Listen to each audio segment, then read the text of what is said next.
Hello guys, आज हम बनाएंगे शरबत इमली और आलू बुखारे का, जो कि बहुत मज़े का बनता है। इसके लिए हम सबसे पहले 1 लीटर पानी लेंगे और वो बॉईल कर लेंगे अच्छे से। ठीक है, जब वो बॉईल हो जाएगा उसमें हम चीनी डाल देंगे और उसमें अच्छी तरह से हम स्पून हिलाएंगे ताकि वो बिल्कुल अच्छी तरह से घुल जाए। मतलब बिल्कुल भी ज़रा भी उसमें नहीं रहना चाहिए, बिल्कुल दानेदार नहीं होना चाहिए। इसके बाद आपने इमली और आलू बुखारा रात को भिगो के रख लेना है और उनकी आपने सुबह के टाइम गुठलियाँ निकाल के अच्छे से ग्राइंड कर लें। जब आप ग्राइंड कर लेंगे तो उसी जो शीरा हमने बनाया है उसी के अंदर वो पल्प आप सारा डाल दें।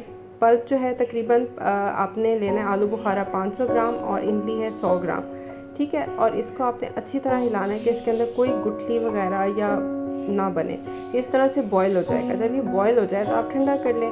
ठंडा करने के बाद आपने इसको जार में किसी भी बॉटल के अंदर आप डाल के फ्रिज में रख सकते हैं और ये तकरीबन 1 to 2 मंथ इजीली चलता है। और डायरेक्टली आप इसका शरबत बना लें बर्फ़ डालकर। ये बहुत अच्छा होता है आपके स्टमक और लीवर के लिए। जिनको भूख नहीं लगती वो ये ज़रूर पिएँ, तो उनको भूख लगना शुरू हो जाएगी। और स्टमक की गर्मी को भी और जिगर की गर्मी को भी ये ख़त्म करता है।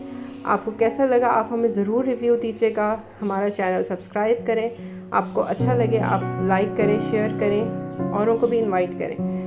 रेगुलर अपडेट्स के लिए बेल आइकन पर क्लिक करें और सब्सक्राइब करें।